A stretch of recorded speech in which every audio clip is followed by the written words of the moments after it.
And good day to you. Hello again. I'm Bernie Miklasz, and this is The Bernie Show, presented by DraftKings. The crown is yours. Here at STL Sports Central, I do at least 5 videos and 5 columns each week, Monday through Friday. I also appear on the Randy Carricker Show every Friday morning. You can access all that, including the podcast version of The Bernie Show's videos at STL Sports Central. You can also catch me frequently on KMOX 104.1 or AM 1120. And I'm a regular guest on the Cardinal Territory video and podcast hosted by Katie Wu. I do a weekly Cardinals podcast with Will Leach called Seeing Red. You think I'm doing enough? Yeah. Anyway, today's topic: the Cardinals set up a runway season to give younger players an expanded opportunity to see if they can take flight and establish themselves as regular pieces going forward. Sounds like a plan. The plan has been fine for some of the younger Cardinals. Victor Scott II earned a starting center field job in center field, and they're sticking with him, even though he's having some problems offensively. Right fielder Jordan Walker already has more plate appearances for the Cardinals this season than he did in all of 2024. Manager Oli, although he's been interrupted by a couple minor injuries, and he still needs to start hitting, resume hitting the way he did before he got hurt the last time. Anyway, manager Oli Marmol has made sure to get Ivan Herrera all the at-bats he needs and all the at-bats that the team needs from him by using him just about all the time at DH with the occasional start at catcher. Herrera's having a terrific season at the plate, and he's only going to get better. And because Herrera is a DH, the Cardinals have turned to Pedro Pagés as their number one catcher, and he's there because of his defense and for the way he handles the pitching staff. Now, Pagés is 26. He'll be 27, I think, later this year. But this, this is the first time like he's the starting catcher, right? And over a full season, basically. So he's in a kind of a unique category. He's not a young baby bird, but he is inexperienced in terms of major league catching.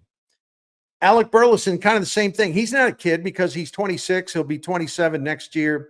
He first came to the majors in 2022, but Burley does fit the runway concept because of the Cardinals, especially after he tapered off late last season. They want to see him. They want to get a much more updated and informed view of his talent and his ceiling offensively, and even his defense for that matter. And Burley is doing very well so far in 2025, having emerged as a regular in the lineup. Matthew Liberatore is finally given a full-time opportunity in the St. Louis starting rotation. He's reemerging from a recent downturn, and his fielding independent ERA, and this, he pitched a good game against the White Sox Tuesday night. His fielding independent ERA is strong. It's 3.04 for the season. That even includes a couple of bad starts. In the bullpen, Kyle Leahy's 28 years old, but he's being used in a more important role for the first time in his career. So I think he fits the runway concept. And the Cardinals finally inserted the promising rookie reliever Andre Ganillo in their bullpen, and we'll see what he can do. But the runway is hardly wide open. Michael McGreevy has dominated AAA Memphis. There is absolutely nothing else for him to do there in terms of improvement. But he cannot crack a St. Louis starting rotation that this month has got the worst ERA in the major leagues. And it's a rotation that can obviously use his talent. And he is better than some other people in the rotation. And the Cardinals will say, well, we're going to use him as the 6th starter. He'll get some spot starts, but the spot starts, they don't fit the runway because they limit his opportunity. And there should be a big opportunity for him, not just in little pieces. The Cardinals continue to go veteran starter pitchers who do not have McGreevy's upside. Second baseman Nolan Gorman should be playing more than he is, either at second base, third base, or DH. Gorman ranks 11th on the team for most plate appearances, and he can't get a regular spot, even against right-handed pitching, despite his strong offensive performance that began in late May. After the improvements he made in plate discipline, and they are real improvements, until those things kind of kicked in, and he felt more confident, he had a better approach, and he started putting up the numbers. Does that mean he's going to be starting at second base against right-handed pitchers? No, not at all. The Cardinals still have a crowded out infield, which means with this crowded infield, they're not going to make room, or they won't make room for rookie Thomas Saggese, who is still boxed out and stuck in AAA. JJ Weatherholt was the 7th overall pick in last summer's MLB draft, and he's an exciting talent, but still residing in AA instead of being at AAA, Memphis. The major league logjam of middle infielders is a factor in Weatherholt's minor league progression. I think he would be moving up faster if they didn't have this logjam. But the Cardinals, maybe they want to delay the timetable for his arrival to the big club because they got to sort through this logjam stuff. I don't know. Weatherholt will be ready for the big leagues next season, if not sooner. But the Cardinals are going to have to, create the spot for him so he can play every day. And to me, the idea of holding Weatherholt back, if the Cardinals do that, is preposterous. But here we are. 3 weeks roughly from the All-Star break, and the Cardinals have no space for Saggese or Weatherholt on the big club, and they probably ain't going to have space for Weatherholt on the big club for most of this year. Maybe they'll bring him up late. I have no idea. You're asking me to get inside of John Mosalik's head to have an idea, and listen, I got enough problems without trying to do that. Saggese should be here already. Weatherholt will be knocking on the door relatively soon. Gorman is here, but he's not a lineup regular, despite doing what the Cardinals wanted him to do, which is to rebuild his plate, reconstruct his entire plate approach, work closely with the batting coach, improve his plate discipline. The plate discipline would mean much better production. And since May the 26th, Nolan Gorman's leading the team in batting average, on base percentage, slugging percentage, walk rate, and OPS. But when the Chicago White Sox started a right-handed pitcher in Tuesday's series opener, Gorman was on the bench. My silence was intentional there. But hey, it's okay, because one guy still is here. The barely used utility infielder and backup center fielder, Jose Barrero, who was hitting 130. And by the way, he can't play center field, or else we'd see him out there more than he's made 2 starts there all season. This is enough to cause a migraine. It certainly is. If you think about it, give you a migraine too. So what's the plan? How do the Cardinals get all the pieces to fit? More on that when I return for the second segment of the Bernie Show. But first, I got some words about DraftKings and their exciting daily Pick 6 fantasy game. DraftKings covers a wide variety of sports, but this is a baseball town. This is a baseball audience. And if you think you know your Major League Ball, then it's time to put that knowledge to use and get after it. Win some big prizes through the daily Pick 6 contest at DraftKings. And DraftKings Fantasy Pick 6, you just focus on player stats. You select anywhere from 2 to 6 players. You choose whether the individual player or the pitcher are going to go higher or lower than the specific stat that's been established for him in his next game by DraftKings. For example, according to the morning line on this Wednesday, it could change, so you have to check the app. But according to the morning line at DraftKings, Cardinals second baseman Brendan Donovan's listed at 0.5 hits for tonight's game at Chicago against White Sox. If you think Donnie will get 1 hit against Chicago, then you choose the over. If you think the White Sox will just hold him hitless, it'll be one of those nights for Donnie, well, then you choose the under, 0.5 hits. That means no hits. Yep, it's really that simple. It's easy to understand how to play. It's a lot of fun. So here's an invitation to get in the game and take your shot at winning that money. Pick 6 is available in most states, including Missouri, California, Texas, Georgia, and more. You'll enjoy tracking your selected players while the games are in progress. But the most entertaining part of this, of course, is you win. You can win at DraftKings. It's easy to get started. Just download that perfect DraftKings app and open an account. Then choose a sport, pick your players, and away you go. You're going for the money.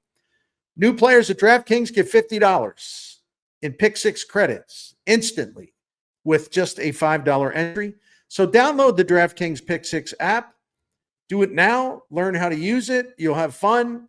And use the code STL Sports to get started, because that code STL Sports means that new customers will play just $5 and they'll get $50 in Pick 6 credits.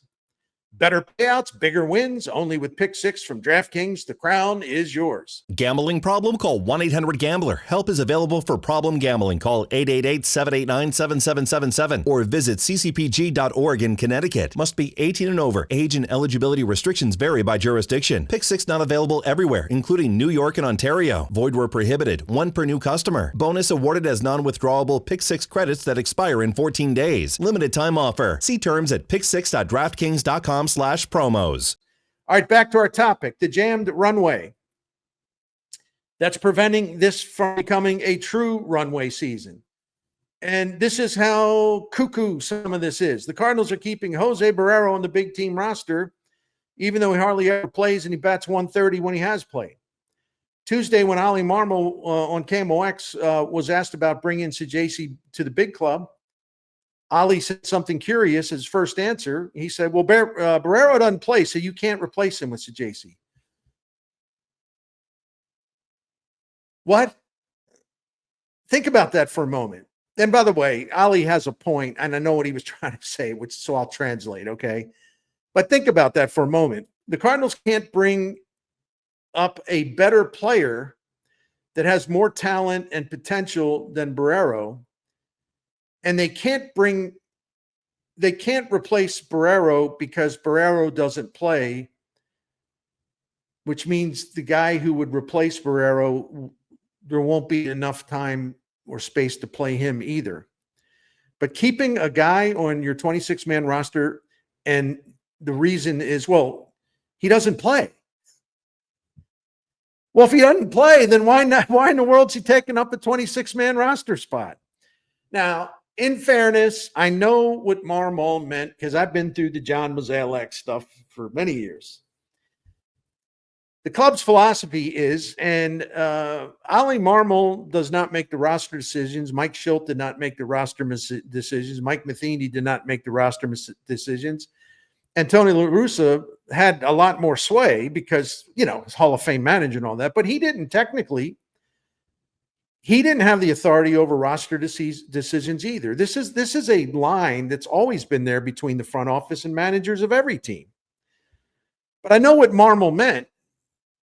Saggese's got to play if he comes up here, and he's got to play a lot, and the Cardinals can't do it now. And Marmol did, in fact, point out something we have to always remember. He does not make the roster decision. That's up to John Mozeliak. So perhaps Marmol would actually like to have Saggese up here, but it isn't his call. Well, after Oli gave that one answer, I came back and asked him a follow-up because I maintain a belief that the Cardinals could, in fact, give Saggese 2 or 3 starts a week. But that would mean giving more time off to 3 dudes who play an intense amount of games and innings. Donovan at second base, Mason Winn at shortstop, Nolan Arenado at third base. Now, no one is saying, including me, that Marmol should sit any of those guys for multiple days at a time. See, it doesn't have to be extremes here, okay? There is some middle ground. But it doesn't make sense to wear these guys down. I'm talking about Donnie, Arenado, and Winn. It doesn't make sense to wear them down mentally or physically to the point where maybe they're not capable of performing as they would perform if they were a little fresher. Plus, Donovan can play, and we've seen some signs of that, by the way. Plus, Donovan can play left field. So hypothetically speaking, wouldn't it be pretty simple to start Saggese at second base against left-handed pitchers and use Donovan in left field? Can't you get Saggese another start a week, at least one other start a week at third base or shortstop, giving a day off to Arenado or Winn, who would, I think, benefit from it?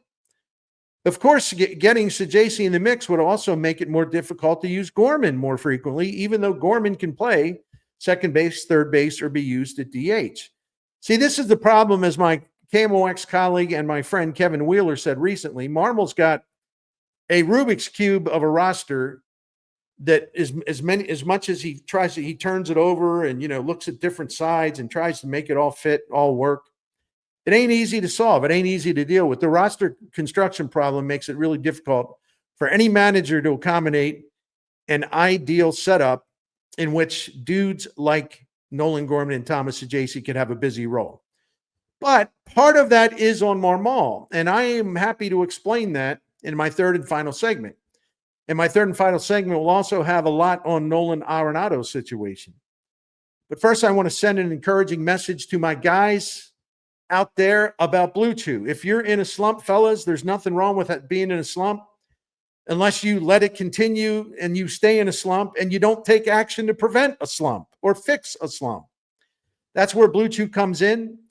Gents, Blue Chew can help jumpstart you for a more pleasurable and fulfilling life with your significant other, and that's great for both of you. Blue Chew can help men of all ages, including my age group, 60 or older, but it really affects men of any age. The issue impacts a lot of men, and I know all about that, and that's why I'm very happy to tell you about Blue Chew, because I know what it does for me, and I want you to discover that benefit as well. Blue Chew is the original brand offering chewable tablets for enhanced intimacy. You think of Blue Chew this way: chew it and do it. You're going to get your first month of Blue Chew free. You're just a few clicks away, and it's easy to get going. You sign up at bluechew.com. You consult with one of their licensed medical providers, and once you're approved, this made in the USA Blue Chew product you will receive the subscription, or you'll receive the prescription within days. Sorry, I was talking too fast there. That made in the USA prescription will be at your door within days. It's all done online, no doctor's office, no awkward conversations, no crowded pharmacies. Just order online and you're good to go. We got a special deal for our listeners and our viewers. Try your first month of Blue Chew free when you use promo code Bernie. You just pay $5 shipping. That's promo code Bernie. Visit bluechew.com for more details and some important safety info.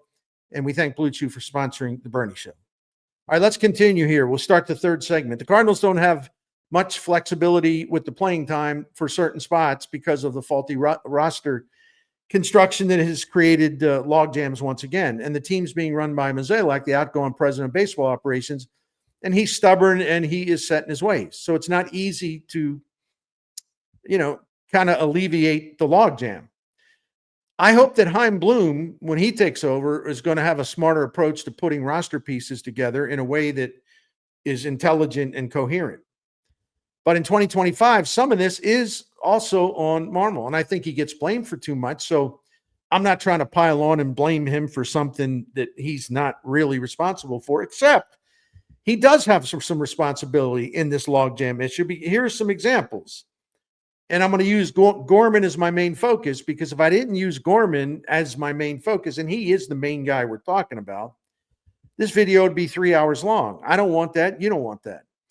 Number one, Gorman could play more second base if Marmol wanted to use Donovan more frequently in left field, but Oli doesn't want to do that, and he won't do it, and he's adamant about it. The manager wants Donovan's quality defense at second base, which I do understand, because the Cardinals do not strike many hitters out. The ball's always in play, and they also have a lot of pitchers that get ground balls. I get it. The Cardinals need a good defense behind this pitching staff, which is vulnerable because of the lack of swing and miss and strikeouts. But here's the thing. No one is saying Donnie should play in left field all the time or most of the time. See, there is a middle ground here, right? It doesn't have to be all or nothing. That's the thing I don't get. That's the thing that bugs me. It does not have to be all or nothing.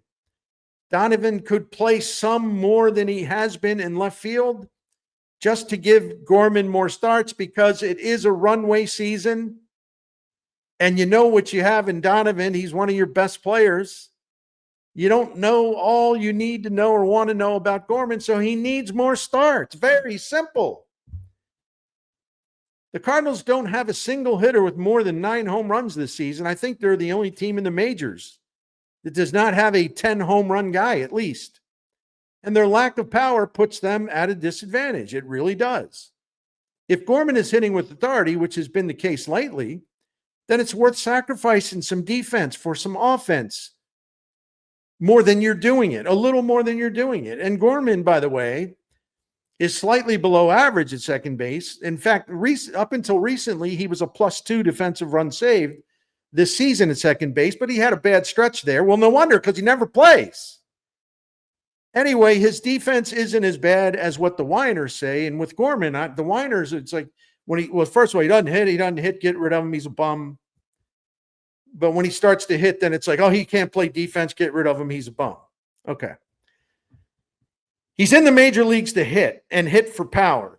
And he's got the kind of power no other Cardinal possesses. If the plate discipline's good, which it has been lately, the power will come. The Cardinals are the ones that said, hey, runway, runway, runway. So Gorman is central in that, regardless of how I feel or you feel. This is what they said. 2, Gorman could also be used at third base as natural position to give Arenado more breaks. Arenado would benefit from that. Of course he would, but Marmol ain't going to do it. The manager covets Arenado's defense, and every manager would. Well, if they wouldn't have to, continue to pay him a lot of money on a long-term contract, but you know what I'm saying. This manager covets the defense Arenado provides, and it's important in this club, and I totally get that. And Marmol also wants Arenado to play every day, and the skipper is not going to offend a future Hall of Fame player and a team leader, and who was looked up to by his teammates, by going to Arenado and saying, from now on, we're gonna sit you twice a week. That ain't gonna happen. And I think a lot of managers would handle it exactly the same way. Number 3, Marmol could open the DH spot for Gorman by giving Ivan Herrera more starts at catcher. Now, for the record, I have strongly advocated using Herrera at DH because he's an excellent hitter and you need the bat in the lineup, period. And the Cardinals, we all know, could use some more offense. Just because they beat up Chicago White Sox for 12 runs, it doesn't mean, the offense is back. Let's get some champagne out. No. They got a lot to prove offensively. There's a lot of bats that have been dragging. But here's the deal. My personal opinion has been and still is that Herrera should be the DH because his bat is too special to have on the bench. But to put my personal feelings aside on this, if we're talking about a way to get Gorman more ABs, one of those ways would be to go with Herrera more often at catcher. But that would mean less playing time for Pedro Pagés. And Marmol is not, what did I call him? Marmol. Marmol is strenuously opposed to the idea of Pagés sitting on the bench. He is adamant that he wants Pagés to be the starting catcher, and the pitchers want Pagés to be the starting catcher. So Pagés will be the starting catcher because, as Oli told me recently, the kind of defensive value he provides this club, not only behind the plate and throwing runners out, but calling pitches, working great with the pitchers. They love him. And you just can't dismiss that as if it's nothing. Ali told me, we think it's a pretty big deal. We think that his value is kind of irreplaceable behind home plate, at least right now.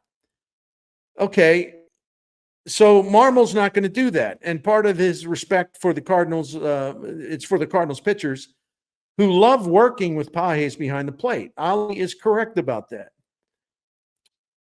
We don't have to agree with it, but I'm saying he's correct in what he is saying. The catcher ERA, if you believe in that, I think it means a little something anyway.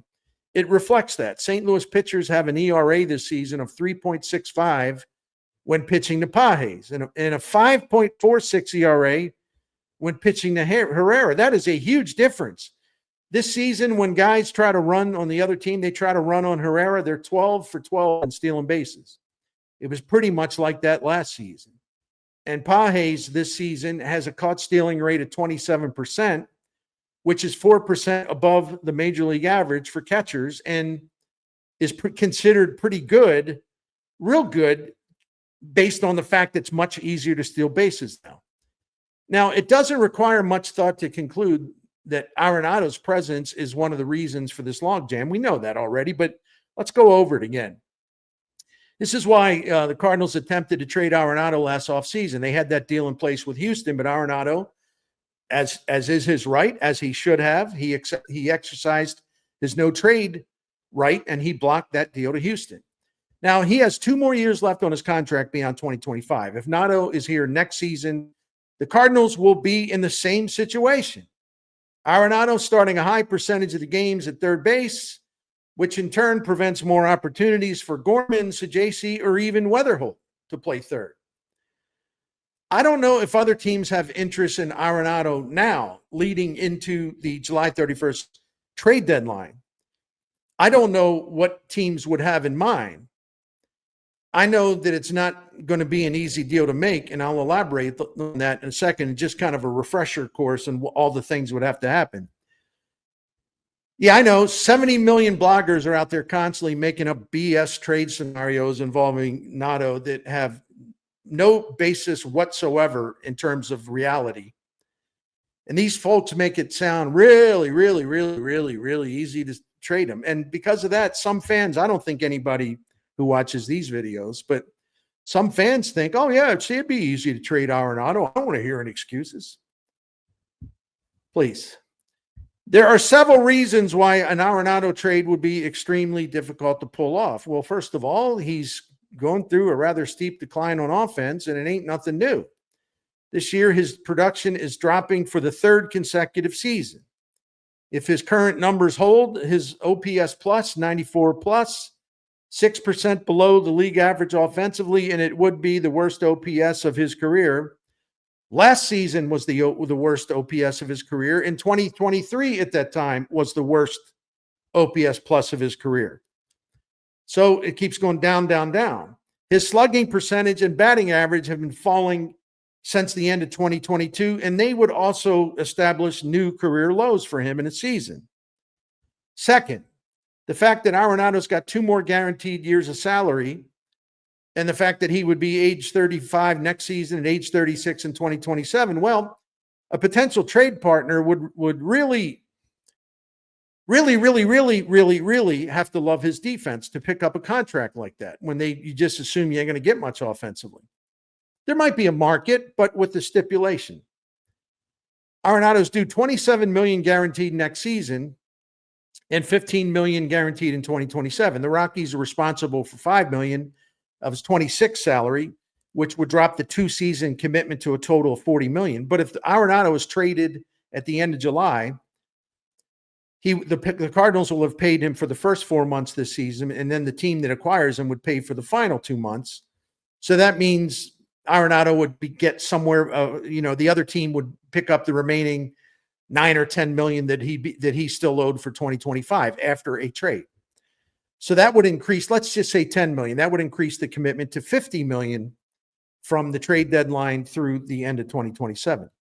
Well, third, yeah, the Cardinals could theoretically make it work by eating a big portion of Arenado's remaining salary obligations.